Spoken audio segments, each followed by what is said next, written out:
स्वर्ग जाने का असली हकदार कौन है और वह कौन से पाप है जिन्हें करने से मनुष्य को केवल नरक ही जाना पड़ता है।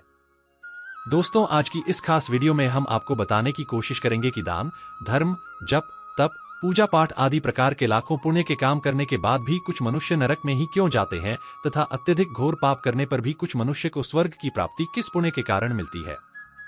ऐसा वह कौन सा पुण्य का काम है जो मनुष्य के हजारों पापों का नाश करता है और ऐसा वह कौन सा पाप है जो उसके हजारों पुण्यों को नष्ट कर डालता है।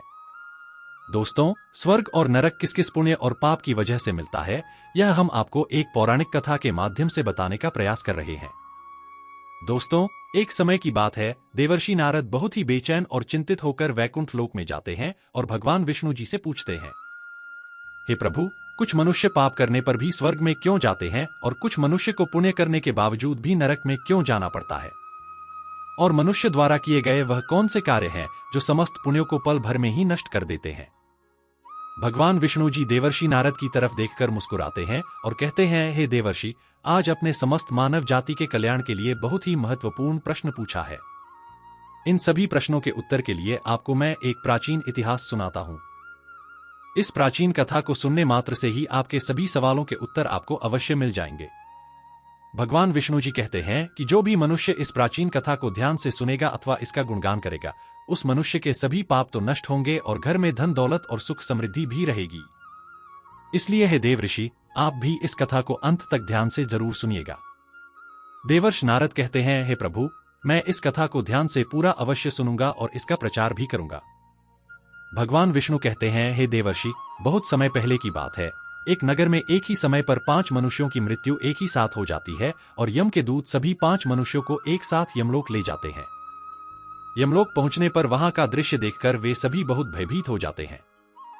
यमलोक में विशालकाय आकार वाले यमराज सिंहासन पर विराजमान होते हैं और उनके पास चित्रगुप्त बैठे होते हैं, जिनके पास सभी प्राणियों का लेखा जोखा रखा हुआ था। यमलोक में कुछ मनुष्य जोर जोर से विलाप कर रहे होते हैं तो कुछ प्राणी बहुत ही खुशी खुशी स्वर्ग की तरफ जा रहे होते हैं। स्वर्ग के द्वार से सुंदर प्रकाश दिखाई पड़ रहा होता है तो वहीं नरक के द्वार से धधकती हुई अग्नि की ज्वालाएं दिखाई पड़ रही होती है। इस भयानक दृश्य को देखकर वे पांचों एक दूसरे से बात करने लगते हैं और अपने अपने पाप के विषय में चर्चा कर रहे होते हैं। उन 5 में से 4 लोगों ने अपने जीवन में बहुत पाप कर्म किए हुए होते हैं और उन सभी को यह जान पड़ता है कि अब वे चारों ही नरक में ही जाने वाले हैं। उन 5 में एक चोर होता है, दूसरी वेश्या होती है, तीसरा विद्वान पंडित, तो चौथा एक राजा का सैनिक होता है तथा 5वां एक धनवान किसान होता है। वे पांचों एक दूसरे को अपने पाप कर्मों के बारे में बताने लगते हैं। सबसे पहले चोर कहता है, भाई, मैं तो पक्का नरक में ही जाऊंगा क्योंकि मैंने बहुत बार चोरी की है, दूसरों का धन लूटा है।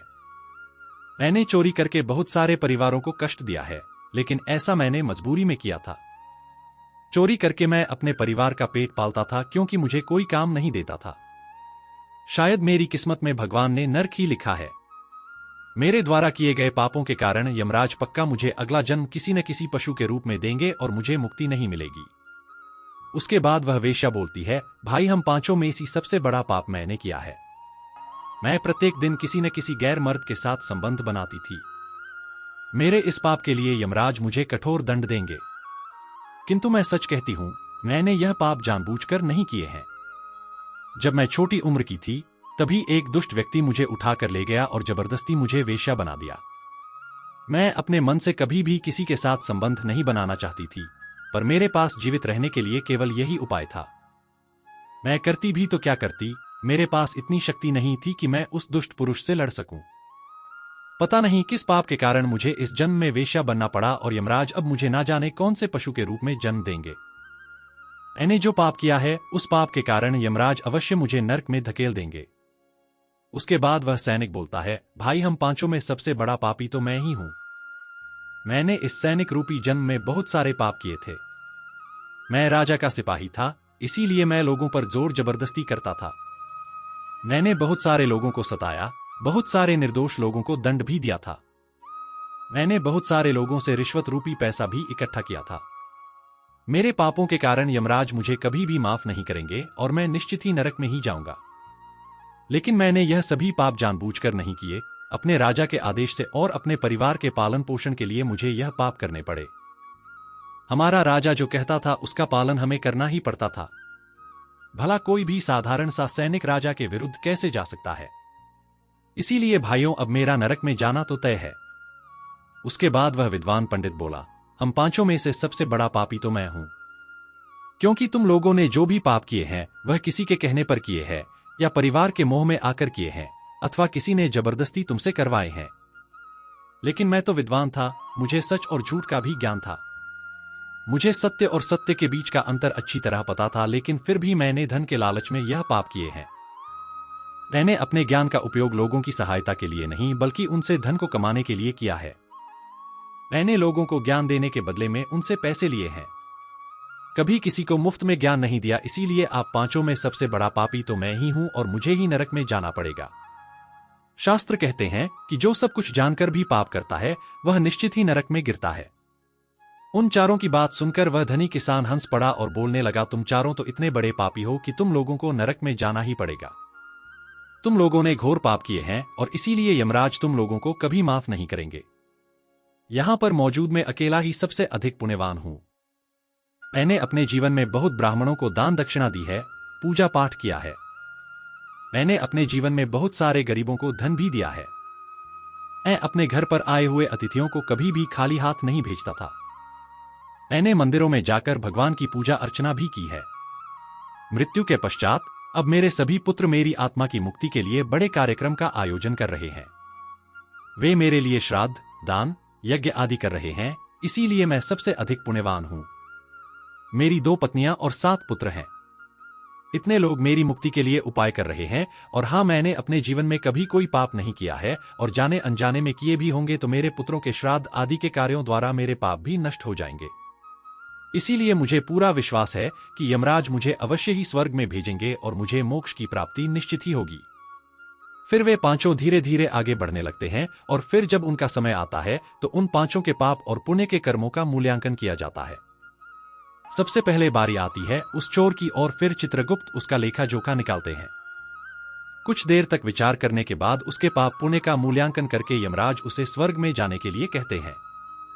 इस निर्णय को सुनकर चोर आश्चर्य में पड़ जाता है, लेकिन बड़ी ही प्रसन्नता से वह स्वर्ग के दरवाजे की ओर चला जाता है। दूसरी बारी आती है वेश्या की। चित्रगुप्त उस वेश्या का भी लेखा जोखा निकालते हैं, और कुछ देर तक विचार करने के बाद उसके पाप पुण्य का मूल्यांकन करके यमराज उसे भी स्वर्ग में जाने के लिए कहते हैं। इस विचित्र निर्णय को सुनकर वह वेश्या भी आश्चर्य में पड़ जाती है। उसे यमराज के निर्णय पर विश्वास नहीं होता है, परंतु वह बिना कुछ कहे ही बड़ी ही प्रसन्नता के साथ स्वर्ग के द्वार की ओर चली जाती है। फिर तीसरी बारी आती है उस सिपाही की। चित्रगुप्त उसके भी कर्मों का लेखा जोखा निकालते हैं, और कुछ समय विचार करके यमराज उसे भी स्वर्ग में जाने के लिए कहते हैं। इस निर्णय को सुनकर वह सिपाही भी सोच में पड़ जाता है, और बड़ी ही प्रसन्नता के साथ वह स्वर्ग के द्वार की ओर निकल जाता है। फिर चौथी बारी आती है उस विद्वान ब्राह्मण की। चित्रगुप्त उस ब्राह्मण के कर्मों का लेखा जोखा निकालते हैं और कुछ देर तक विचार करते हैं। फिर यमराज उस ब्राह्मण को भी स्वर्ग में जाने के लिए कहते हैं। फिर वह विद्वान ब्राह्मण अपने मन में ही विचार करता है कि मैंने तो बहुत पाप किया है, पता नहीं यमराज मुझे कैसे स्वर्ग में भेज रहे हैं। परंतु वह विद्वान ब्राह्मण भी बिना कुछ कहे चुपचाप स्वर्ग की और बहुत ही प्रसन्नता से चला जाता है। उन चारों को स्वर्ग में जाता देखकर वह धनवान किसान बहुत परेशान और क्रोधित हो जाता है। वह सोचने लगता है कि यह कैसा न्याय है, इन पापियों को स्वर्ग जाने का मौका कैसे मिल रहा है। पापी और पुण्यवान एक ही जगह पर डाले जाएंगे तो पुण्य करने का फायदा ही क्या। फिर उस धनवान किसान को यम के दूत जोर से धकेल देते हैं और कहते हैं, अरे पापी, तू आगे चल, तुझे नरक में डाला जाएगा, यमराज तुझे माफ नहीं करेंगे। यह सुनकर वह धनवान किसान भयभीत हो जाता है और कहने लगता है, हे यमदूतों, मैं तो स्वर्ग में जाऊंगा, मैंने कोई पाप नहीं किया है, मैंने जीवन में बहुत पुण्य किया है, देख लेना यमराज मुझे स्वर्ग में ही भेजेंगे। फिर वह धनवान किसान यमराज के सामने आकर खड़ा हो जाता है। चित्रगुप्त उसके कर्मों का लेखा जोखा देखते हैं और उसके पाप पुण्य के कर्मों का मूल्यांकन करते हैं, तो उसके पाप का पलड़ा भारी हो जाता है। यमराज उस धनवान किसान को कहते हैं, अरे दुष्ट, तूने तो बहुत बड़ा अपराध किया है, तू तो नरक में जाने के ही योग्य है। यमराज के मुंह से ऐसी कठोर वाणी सुनते ही वह किसान थर थर कांपने लगता है और यमराज से कहता है, हे धर्मराज जी, यह तो अन्याय है। मैंने तो जीवन में पाप नहीं किए हैं और पुण्य ही किए हैं। आप मुझे नरक में क्यों डाल रहे हैं? और मुझसे पहले जो 4 लोग गए थे वे तो घोर पापी थे, उन्होंने बड़े बड़े पाप और अपराध किए हैं, उन्हें तो आपने स्वर्ग में डाल दिया है। अगर ऐसा अन्याय होगा तो भले कौन सा मनुष्य धरती पर पुण्य करेगा। फिर यमराज कहते हैं, अरे पापी, तूने जो पाप किया है वह तो उन 4 के पापों के सामने कुछ भी नहीं है। तेरे एक पाप के कारण तेरा सारा पुण्य फल नष्ट हो गया है। यदि तूने यह पाप नहीं किया होता तो तू स्वर्ग में जा सकता था, लेकिन तूने यह पाप जानबूझकर किया है, इसीलिए तुझे नरक में अवश्य जाना पड़ेगा। उस चोर ने तो मजबूरी में चोरी की थी, किंतु वह चोर दूसरों की भूख मिटाता था, गरीबों को दान करता था। उसने कभी किसी निर्दोष और गरीब व्यक्ति के घर चोरी नहीं की। उसके पुण्य कर्म उसके पाप से अधिक थे, इसीलिए वह स्वर्ग में गया। दूसरी जो वेश्या थी वह अपने मन से वेश्या नहीं थी, उसे जबरदस्ती डाला गया था और उस वेश्या ने केवल अपने शरीर को पीड़ा दी है, लेकिन बाकी कार्य तो उसने पुण्य के ही किए हैं। वह हर रोज पशु पक्षियों की सेवा करती थी। वह हर रोज पशु पक्षियों को चारा, दाना और पानी डालती थी, इसीलिए उसका भी पुण्य पाप से बड़ा था, इसलिए मैं स्वर्ग में गई है। तीसरा वह सिपाही था जिसने राजा के हुक्म का पालन किया था, किंतु उसने भी बहुत पुण्य के काम किए हैं। उसने कई बेसहारा लोगों की मदद की है, इसीलिए वह भी स्वर्ग में ही गया है। और चौथा वह विद्वान ब्राह्मण था, उसने अपने ज्ञान का दुरुपयोग अवश्य किया है, किंतु वह नित्य गाय की सेवा करता था, दान धर्म करता था, इसीलिए उसके भी पुण्य पाप से अधिक थे और वह भी स्वर्ग में ही गया है। इतना सुनकर वह धनवान किसान बोलता है, हे धर्मराज, इन 4 ने जो भी पुण्य किए हैं वह तो मैंने भी किए हैं, बल्कि उनसे ज्यादा किए हैं, फिर भी मैंने ऐसा कौन सा पाप किया है जो मुझे नरक में भेजा जा रहा है। यमराज कहते हैं, अरे दुष्ट, याद कर, तूने उस अबला विधवा नारी पर गलत लांछन लगाया था कि उसने तेरे घर पर चोरी की है, और इसके साथ ही तूने उसके ऊपर कई अन्य गलत इल्जाम लगाए थे। उसे चरित्रहीन और वेश्या कहकर उसके चरित्र का हनन किया है, और राजा ने उसे सत्य समझकर उस अबला विधवा नारी को मृत्यु दंड दे दिया था। हे पापी, कोई भी मनुष्य ब्रह्म हत्या, चोरी, मदिरापान आदि प्रकार के घोर पापों से भी प्रायश्चित करके मुक्त हो सकता है, किंतु दूसरों पर गलत लांछन लगाने पर कोई प्रायश्चित नहीं है। जो दूसरों पर गलत आरोप करता है, सत्य जानकर भी दूसरों को झूठ कहकर उनके ऊपर दोष डालता है, वह तो सबसे बड़ा पापी है। उसके द्वारा किए गए सभी पुण्य नष्ट हो जाते हैं, इसीलिए तूने जितने भी पुण्य किए हैं वे सभी उस एक पाप के कारण नष्ट हो गए। फिर यमराज यमदूतों को कहकर उस पापी किसान को नरक ले जाने के लिए कहते हैं, और वह किसान रोता हुआ विलाप करता हुआ नरक के मार्ग पर चलने लगता है। इस प्रकार प्राचीन कथा सुनाते हुए भगवान विष्णु जी देव ऋषि नारद से कहते हैं कि हे देव ऋषि, इस प्रकार से उन 4 ने पाप करके भी उन्हें स्वर्ग की प्राप्ति हुई है, किंतु उस किसान ने घोर अपराध किया है। किसी अबला स्त्री पर गलत लांछन करके उसका चरित्र हनन किया है। एक स्त्री सदा ही पूजनीय होती है। एक स्त्री कन्या के रूप में अपने पिता के घर को रोशन करती है, फिर अपने पति के साथ पूरी उम्र उसका साथ देती है, अथवा अपने ससुराल वालों की इज्जत का भी पूरा ध्यान रखती है। एक स्त्री ही ममता का दूसरा स्वरूप है। जो भी पुरुष स्त्री पर गलत आरोप करता है उसे महापाप लगता है। कभी किसी स्त्री की दुर्बलता का फायदा नहीं उठाना चाहिए। जो विधवा, दुखिया स्त्री को सताता है उसे नरक में जाना पड़ता है। प्रत्येक मनुष्य को सत्य के मार्ग पर चलना चाहिए। असत्य का साथ देने से मनुष्य के सभी पुण्य भी नष्ट हो जाते हैं। तो दोस्तों, कभी किसी पर गलत आरोप नहीं करना चाहिए। सत्य जानकर भी असत्य का साथ नहीं देना चाहिए और पुण्य कर्म करते रहना चाहिए। उम्मीद है दोस्तों आपको वीडियो पसंद आई होगी। कृपया अंत में कमेंट सेक्शन में जय श्री हरि जरूर लिखें और हमारे चैनल जीवन रचना को सब्सक्राइब अवश्य कर लें। आप सभी का बहुत बहुत धन्यवाद।